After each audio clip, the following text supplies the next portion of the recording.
29ویں پارے میں سورۃ الحاقہ کا بیان چل رہا تھا۔ سورت میں اللہ نے قیامت کا منظر بھی بیان فرمایا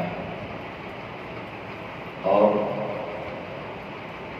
فرمایا کہ ایک دن اللہ سے ملاقات یقینی ہے۔ جب انسان اپنے اللہ سے ملاقات کرے گا تو دو صورتیں ہوں گی۔ ایک صورت یہ ہے کہ یہ ملاقات کامیابی کی صورت میں ہوگی اور دوسری یہ ہے کہ ناکامی کی صورت میں ہوگی۔ اگر کامیابی ہے تو نامہ اعمال دائیں ہاتھ میں دیا جائے گا، اور اگر ناکامی ہے تو نامہ اعمال بائیں ہاتھ میں دیا جائے گا۔ تو جب نامہ اعمال دائیں ہاتھ میں دیا جائے گا تو اس سے کہا جائے گا کہ یہ اپنا رزلٹ ہے، اپنا نامہ اعمال ہے، اس کو پڑھو دیکھو۔ تو آدمی کہے گا کہ بالکل مجھے اس بات کا یقین تھا کہ میں نے اپنے رب سے ملاقات کرنی ہے، لہذا جب نامہ اعمال دائیں ہاتھ میں مل گیا تو پھر کامیابی یقینی ہے۔ جب کامیابی ہے تو فَهُوَ فِي عِيشَةٍ رَاضِيَةٍ، پھر اللہ اسے عیش و عشرت والی زندگی عطا فرمائے گا، جنت عطا فرمائے گا۔ پھر اللہ فرمائے گا کہ بھائی کُلُوا وَاشْرَبُوا هَنِيئًا بِمَا أَسْلَفْتُمْ فِي الْأَيَّامِ الْخَالِيَةِ، جنت اور جنت کی نعمتوں سے فائدہ اٹھاؤ، اور جنت میں سب کچھ تمہارے لیے کھانا اور پینا اس کی اجازت ہے۔ اور بالفرض اگر خدا نخواستہ نامہ اعمال بائیں ہاتھ میں ملا تو وَأَمَّا مَنْ أُوتِيَ كِتَابَهُ بِشِمَالِهِ فَيَقُولُ يَا لَيْتَنِي لَمْ أُوتَ كِتَابِيَهْ، کہ انسان کہے گا کہ کاش مجھے نامہ اعمال نہ ملتا۔ تو نامہ اعمال کیوں نہ ملتا؟ اس سے تو اللہ نے پہلے سے آگاہ فرمایا ہے۔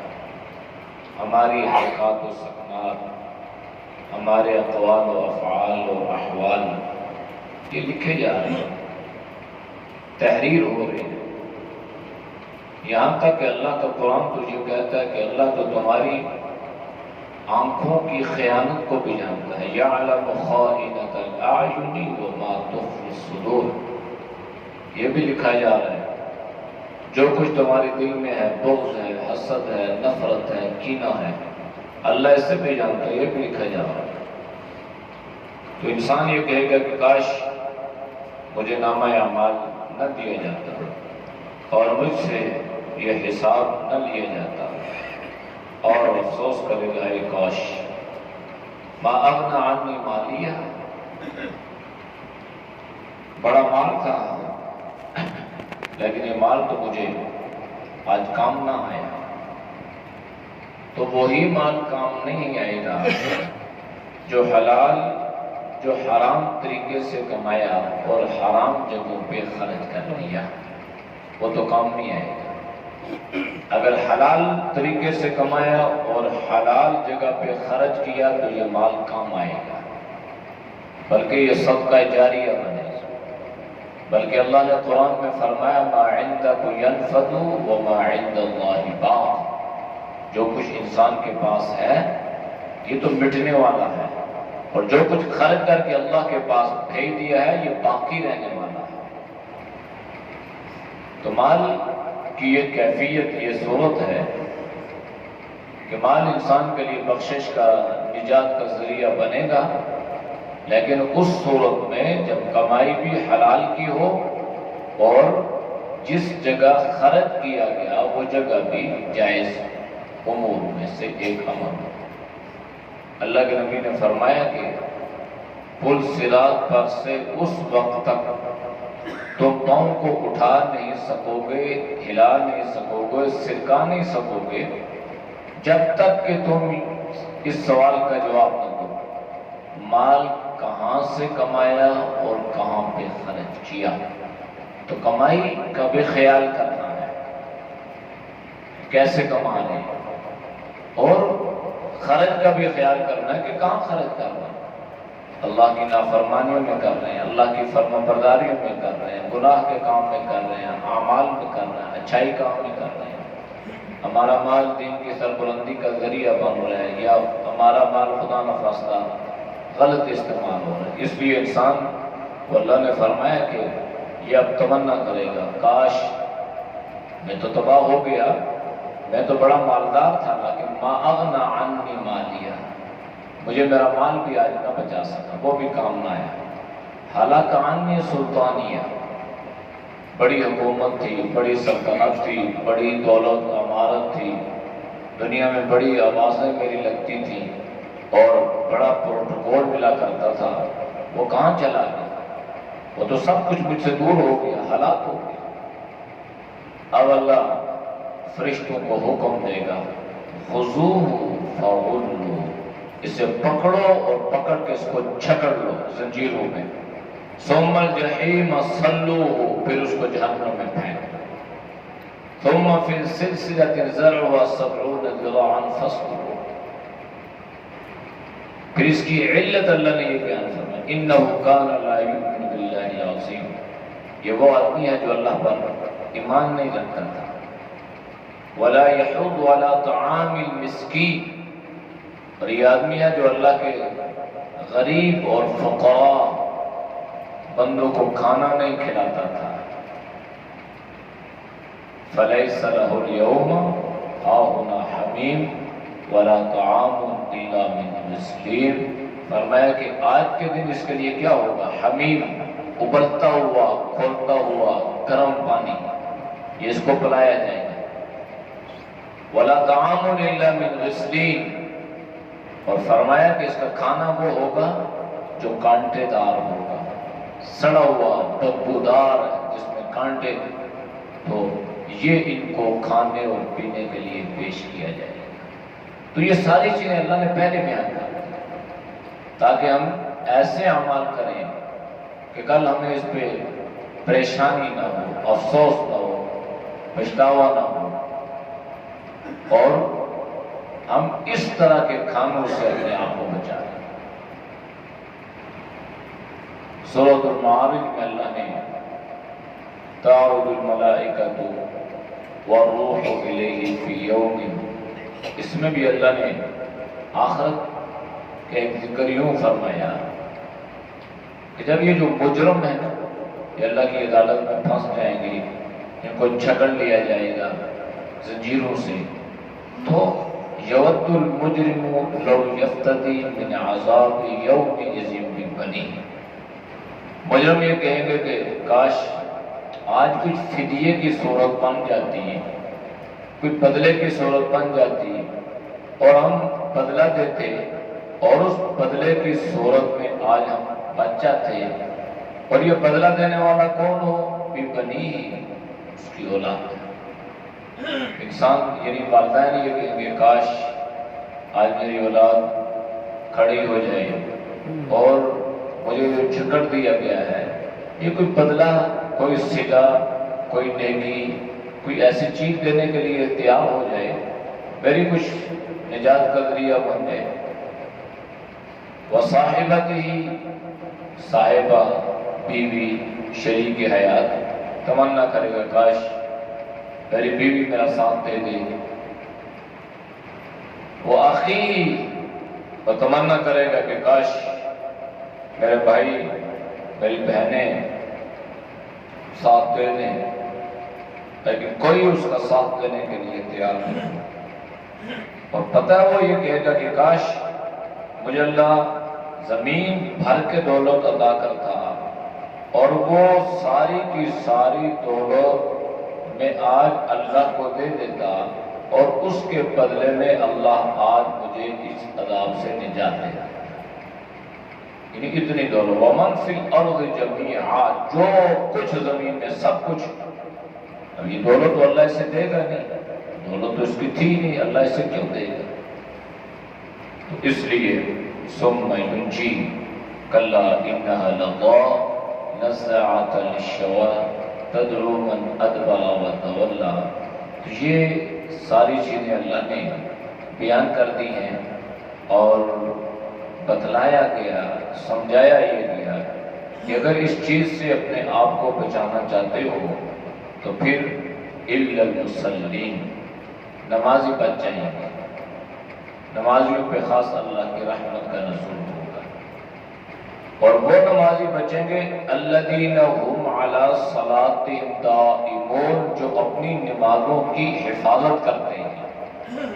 یعنی نمازی دو طرح کے ہیں، بلکہ نمازی کئی طرح کے ہیں.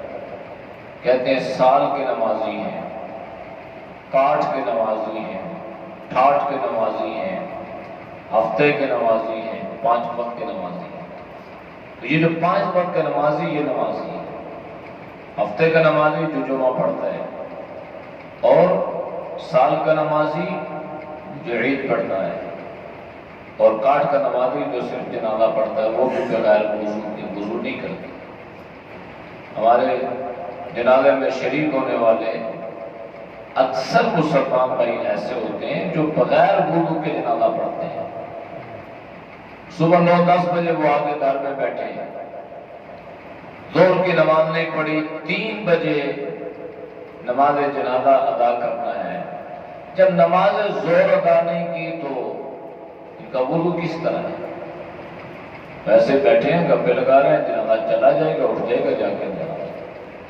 حالانکہ اللہ کے نبی نے فرمایا من صلی بغیر طہارۃ فقد کفر، جس نے بغیر وضو کے نماز پڑھی اس نے اتنا بڑا گناہ کیا جیسے اس نے کفر کیا. یہ شرط ہے. ہاں نماز جنازہ میں یہ آسانی ہے کہ اگر نماز جنازہ کے قریب میں انسان کا وضو ٹوٹ جائے اور اسے یہ ظن ہو، گمان ہو کہ اگر وہ وضو کرنے جائے گا تو جنازہ اس سے رہ جائے گا، تو اس کے لیے پھر شریعت کا حکم یہ ہے کہ وہ تیمم کر لے اور نماز جنازہ میں شریک ہو جائے. ویسے عام حالات میں نمازوں کے لیے یہ حکم نہیں ہے، اس لیے کہ نمازوں کے لیے حکم یہ ہے کہ آپ پانی تلاش کرو، اور پانی تلاش کرو. اگر پانی تلاش کے باوجود نہیں ملا تو پھر تیمم کر کے نماز پڑھو. لیکن نماز جنازہ کے لیے ہے، کیونکہ نماز جنازہ انفرادی نہیں ہے، اجتماعی عمل ہے. تو اگر رہ گیا تو پھر رہ جائے گا، اس لیے یہ حکم ہے. تو خیر قرآن نے ذکر کیا کہ الذین هم علی صلاتہم دائمون، دائمون ہمیشہ. یہ ہمیشہ جو اعمال ہوتے ہیں یہ اللہ کو بڑے پسند ہیں. اللہ کے نبی نے فرمایا احب الاعمال الی اللہ ادومھا وانقلہ، اللہ کو وہ اعمال بہت پسند ہیں جو ہمیشہ ہو اگرچہ وہ کم ہو. اس سے مراد یہ ہے کہ ہر نماز تو پڑھنی ہے نا. اب بعض لوگوں کی عادت ہے کہ وہ ایک دن میں ہو سکتا ہے 100 نوافل پڑھ لیں، 50 پڑھ لیں، 10-20 پڑھ لیں، اور پھر مہینہ پڑھیں گے. اس لیے ترتیب یہ ہو کہ اگر انسان نے روزانہ 2 پڑھنے ہیں تو روزانہ 2 پڑھیں. کم عمل ہے لیکن روزانہ ہے. قرآن کی تلاوت کرنی ہے روزانہ، 1 رکوع کریں، 1 پاؤ کریں، آدھا کریں، 1 پارہ، لیکن روزانہ کریں. تو یہ عمل زیادہ پسند ہے بجائے اس کے کہ آپ 1 مہینے کے بعد قرآن پاک اٹھائیں اور آپ 2, 4, 6 سپارے پڑھیں. والذین فی اموالہم حق معلوم للسائل والمحروم، اور وہ لوگ جہنم سے بچ جائیں گے اور وہ تمنا اور افسوس نہیں کریں گے جن لوگوں نے اپنے مال میں سے حق نکالا ان لوگوں کا جو ان سے مانگ بھی لیتے ہیں اور نہیں بھی مانگتے. للسائل والمحروم، جاننے والے اور انجانے. اس سائل سے مراد پیشہ ور سوال کرنے والا نہیں ہے، یہ ذہن میں رکھیے. قرآن کریم نے اس چیز کو واضح طور پہ بیان کی ہے. لا یسألون لا يسألون الناس الحافا تعرفون بسماهم. یہ جو چمڑ کے سوال کرتے ہیں الحافہ لحف کو کہتے ہیں، لگائی انسان کے جسم کے ساتھ لگتا ہے. فرمایا کہ جو مستحق ہوگا، حقدار ہوگا، وہ کبھی بھی انسان کے پیچھے چمڑ کے سوال نہیں کرے گا، پیچھے نہیں پڑ جائے گا جیسے ہی آپ پیچھے پڑ جاتے ہیں. بازاروں میں جائیں، دکانوں میں جائیں، مسجدوں سے نکلے، مسجدوں کے اندر، یہ ہر جگہ. اور عورت الگ مانگ رہی ہے، بچے اس نے اٹھایا ہوا ہے تو سوال، یہ جو بچہ اٹھایا ہوا اس کا باپ کدھر ہے؟ باپ کمائی والا، تو باپ الگ چوک میں مانگ رہا ہے، یہ الگ چوک میں مانگ رہی ہے. اسلامی شریعت میں، اسلامی نظام میں اس عمل کی حوصلہ افزائی نہیں ہے، حوصلہ شکنی ہے. یاد رکھیے گا، حضرت عمر رضی اللہ تعالیٰ عنہ کے زمانے میں حضرت عمر کو پتہ چلا کہ کوفہ کے بازار میں ایک آدمی بھیک مانگ رہا ہے. آپ نے اس کو طلب کیا مدینہ میں، اور اس کو آپ نے 3 درے مارے. تم مانگ رہے ہو، سوال کر رہے ہو، اور اس طرح تم نے اس کو پیشہ بنا لیا. اس لیے قرآن کا للسائل والمحروم، ہاں سائل کو جھڑکنا نہیں ہے، وَأَمَّا السَّائِلَ فَلَا تَنْهَرْ. اس کو جھڑکنا سمجھا سکتے ہیں، اس کو بتلا سکتے ہیں، لیکن اور یہ عجیب انداز ہوتا ہے. آپ سوچ نہیں سکتے کہ کس طریقے سے انسان کو یہ زیر کرنے میں کامیاب ہو جاتے ہیں، اور ہم یہ سمجھتے ہیں کہ ہم نے اپنا حق ان کو دے دیا. تو اس کا نقصان یہ ہوتا ہے کہ جو حق والا ہوتا ہے وہ حق سے محروم رہ جاتا ہے، اور نہ حق آدمی وہ جو ہے وہ حق پہ قبضہ کر لیتے ہیں. اس لیے اس کی انسان کو کوشش کرنی چاہیے، جھڑکے نہیں، انہیں برا بلا نہ کہیں، لیکن حوصلہ شکنی کریں. والذین یصدقون بیوم الدین، ابھی اللہ ساری تعریفیں کر رہے ہیں ان لوگوں کی کہ دنیا میں یہ اعمال کر لو گے تو پھر آخرت میں افسوس سے بچ جاؤ گے. والذین هم من عذاب ربهم مشفقون ان عذاب ربهم غیر مامون والذین هم لفروجهم حافظون، اپنے عزت کی، اپنے ناموس کی حفاظت کرنے والے. فمن ابتغى وراء ذلك فاولئک هم العادون، حدود سے تجاوز نہیں کرتے، اور وہ لوگ اپنی امانتوں کی اور اپنے عہدوں کی، اپنے وعدوں کی راعون، نگہبان ہیں، حفاظت کرنے والے ہیں. والذین هم بشہادات قائمون، سچی گواہی دینے والے ہیں. اور پھر اللہ نے فرمایا اولئک والذین هم علی صلاتهم حافظون، یہ لوگ اپنی نمازوں کی حفاظت کرنے والے ہیں. ملے گا کیا؟ اولئک فی جنات مکرمون، یہ جنت میں باعزت ہوں گے. تو یہ منظر اللہ نے، اب یہ ایک سورت کا صرف میں نے ترجمہ کیا، ابھی قرآن میں اللہ نے اتنی جامعیت رکھی ہے، اتنی اس میں فصاحت و بلاغت ہے. اس لیے کوشش یہ کیا کریں کہ غیر رمضان میں جب قرآن کریم کا درس کا کہیں موقع ملے، بلکہ موقع تلاش کریں. آپ کسی کو کہتے ہیں بھائی درس میں، تو کہتے ہیں جی کہ ٹائم ملے گا تو انشاءاللہ ٹائم ملے گا. تو یہ ٹائم انسان کو کب ملے گا؟ وقت تو کبھی نہیں ملے گا. الہاکم التکاثر حتی زرتم المقابر، اللہ نے فرمایا کہ دنیا کی حرص و ہوس نے تمہیں ہلاک کر دیا، یہاں تک کہ تم نے قبریں جا دیکھی. یعنی اتنا بڑھاپا ہو گیا، لیکن پھر بھی اس لیے اگر ہم کہیں کہ وقت ملے گا تو پھر نہیں، وقت نکالنا پڑے گا.